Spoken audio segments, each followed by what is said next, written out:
de até 30 minutos.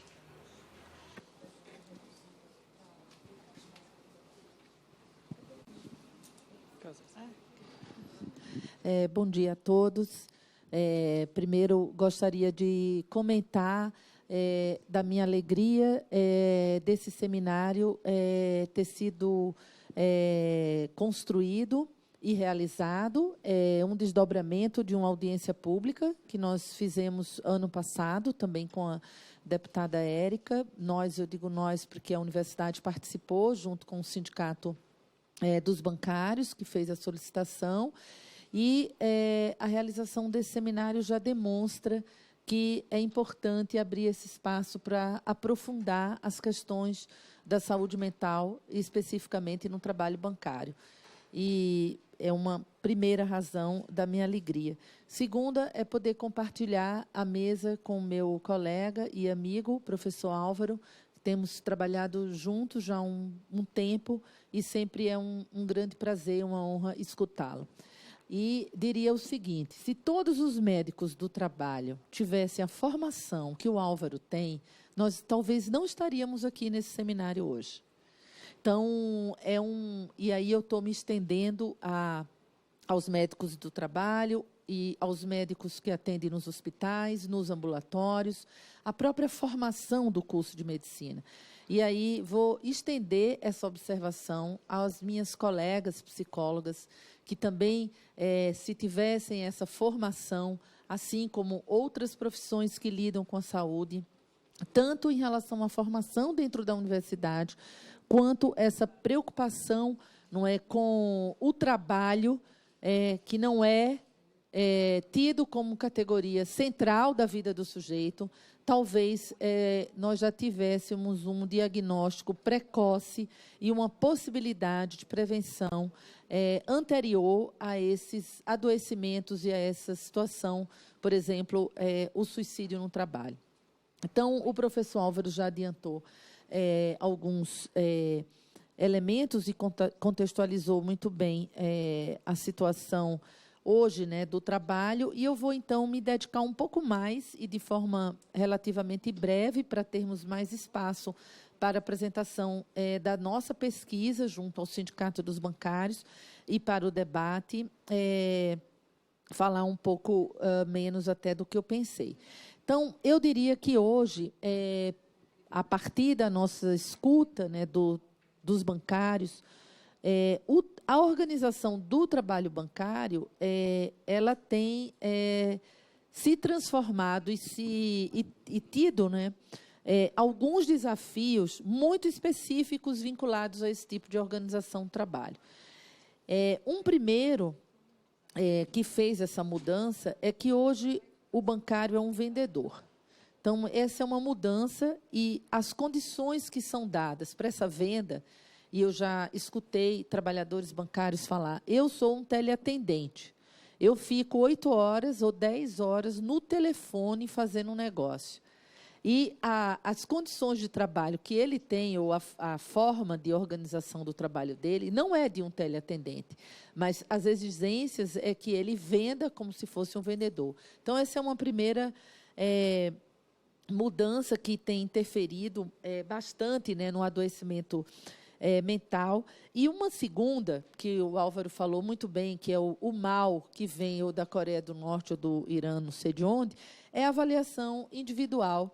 E eu quero realmente dar um destaque a essa problemática, porque ela tem gerado um individualismo e uma competição entre os colegas. Os colegas, eles não querem competir com os seus próprios colegas, eles não querem trair, mentir, enganar, passar a perna.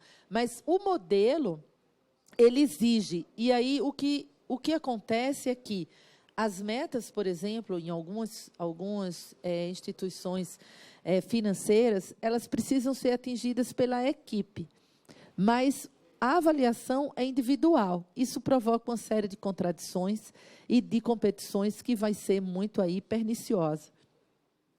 E, por fim, o modelo gerencial, que é esse modelo produtivista, que o professor Álvaro já falou bastante, mas é um modelo que tem banalizado o mal dentro dos espaços de trabalho. O que é grave é exatamente as pessoas, a normatização, a normopatia em relação à banalização da violência hoje nos modelos de gestão, como sendo absolutamente natural, e as pessoas acham que tem que ser dessa forma e que é assim que funciona.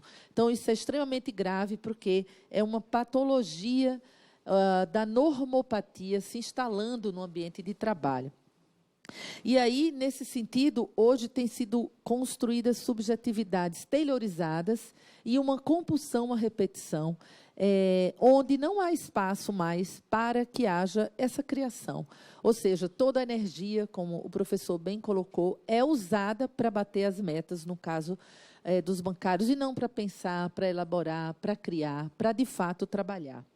Então, esses elementos acrescidos da violência urbana, que tem provocado insegurança, medo e tem acometido muito, né, hoje, tem sido alvo, né, muito mais, de forma muito mais intensa, o trabalhador bancário, tem intensificado o sofrimento.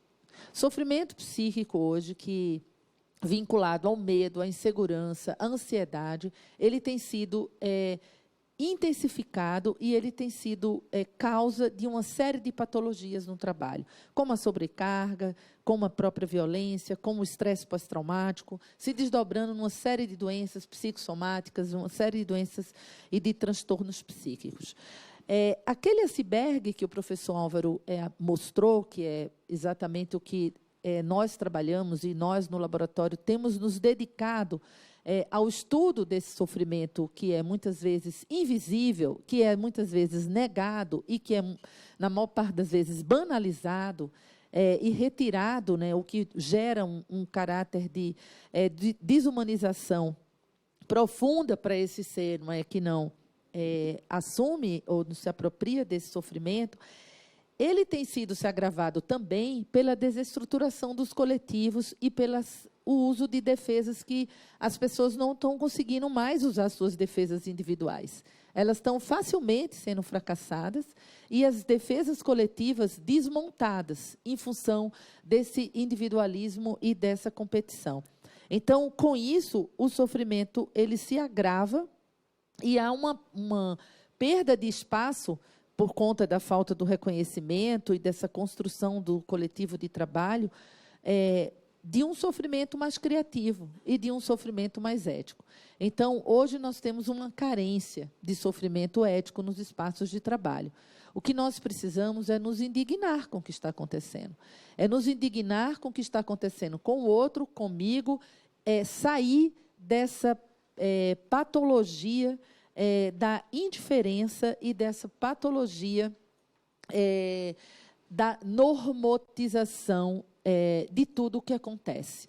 Então, o sofrimento ético hoje ele é um elemento importante para a manutenção da nossa saúde mental, que é a nossa capacidade de nos indignarmos com essas injustiças e com essa violência que vem acontecendo nos ambientes de trabalho. Então, todas essas condições, eles têm aumentado o adoecimento por transtorno mental, e a Fernanda vai apresentar dados estatísticos da nossa pesquisa continuada junto ao sindicato, à Secretaria de Saúde. E eu vou comentar mais um aspecto, e um pouco rápido, mas de forma assim, mais aprofundada, que é como estabelecer o nexo causal entre o trabalho e o adoecimento.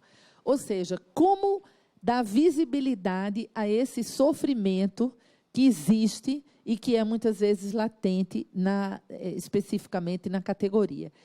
E como, com os médicos, com a formação que os médicos do trabalho têm, com a formação que os psicólogos têm, como desenvolver uma escuta que seja focada nesse sofrimento, sendo que muitas vezes ele é negado e ele é escamoteado por uma série de defesas, como, por exemplo, o cinismo. Então, as pessoas estão todas em sofrimento, mas o cinismo é o que vai imperar. E aí, em função desse cinismo, elas se sustentam e se mantêm no ambiente de trabalho. Inclusive, em relação à banalização do próprio suicídio. Ah, não, o sujeito se suicidou fora do horário do trabalho. Há um embrutecimento em relação a isso. Então, não há uma relação com o trabalho. Então, a ideia que eu gostaria de defender nessa audiência, nesse seminário, para tentar avançar as discussões sobre a questão da saúde mental no trabalho bancário é como trazer o sofrimento como um elemento fundamental de causalidade desse adoecimento e como relacionar esse sofrimento com o trabalho. Considerando que nós temos uma estrutura, tanto de formação acadêmica, quanto ideológica, quanto econômica e política, desfavorável ao estabelecimento desse nexo causal. Então, não há interesse das organizações, por tudo o que o professor Álvaro falou, de que esse nexo seja estabelecido, porque vai exigir uma mudança na forma de fazer o trabalho. E existem muitas formas de fazer o trabalho, que não essa forma que está sendo feita hoje.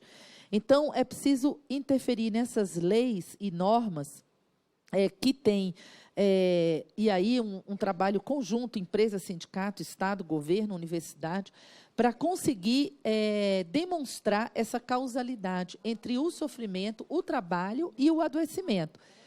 Porque, dessa forma, nós vamos... e aí, para que isso ocorra, é preciso reconhecer o trabalho como uma categoria ontológica do ser. E o seu papel na saúde mental. É o que o Álvaro falou. Se ninguém pergunta como é o seu trabalho, eu chego para falar que estou com uma dor no ombro, ou que eu estou sentindo, ou eu estou com insônia, seja para um psicólogo ou para um médico, vou me ater nessas duas categorias, né, até porque trabalhamos juntos, e nós dois aqui, eu sou psicólogo, o Álvaro é médico, né, então, sem perguntar em que o sujeito trabalha, sem considerar, sem reconhecer, não é, essa importância ontológica que o trabalhador tem, que o trabalho tem para a constituição dessa saúde psíquica.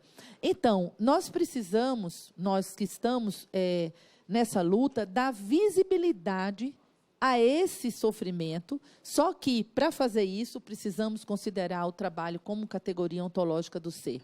E ele precisa estar presente nas discussões do sindicato, na diretoria, nas discussões da Secretaria de Saúde, na discussão dos médicos do trabalho, das áreas de gestão de pessoas, das áreas de saúde, para poder fazer, não é, essa denúncia, não é, desse sofrimento que está abaixo do iceberg, mas que, se a gente não consegue dar visibilidade a ele, e essa visibilidade vai passar por uma questão aí de formação e também política, porque é aceitar o trabalho como categoria central na constituição do sujeito, nós não vamos conseguir avançar no estudo do nexo epidemiológico causal, porque é a partir dessa visibilidade que nós vamos poder alterar as pautas de reivindicação ou mostrar o quanto que o trabalho é adoecedor. E, claro, o modelo de gestão que está sendo praticado, porque as organizações não são entidades, são pessoas. Quem está fazendo esses modelos, essas normas, essas leis, são pessoas. Não é? Então, e aí eu vou finalizar dizendo que nós iniciamos o nosso trabalho nos sindicatos bancários de Brasília em 2003. Em 2014, nós fizemos uma pesquisa, que foi já fruto de discussão aqui nessa Câmara, e nós temos um trabalho de pesquisa continuada com bancários que nós escutamos, não é? Eu digo nós, porque eu faço uma escuta mais indireta, quem faz a escuta direta é a pesquisadora Fernanda, que vai, então, agora falar dos dados, não é? Que nós temos colhidos sobre o adoecimento dos bancários e que vai nos ajudar, e ajudar também o sindicato, a estabelecer essa relação causal entre o adoecimento, o trabalho, considerando muito esse sofrimento que é, muitas vezes, invisível, porque ele é negado, ele é escamoteado, ele é visto como algo que é patológico, que é fraco, que é de fraqueza, e é, especificamente hoje, banalizado por essas patologias da normopatia e a patologia da indiferença. Tá bem? Então, seria isso. Obrigada, gente. Agradecer à professora doutora Ana Magnólia e passar a palavra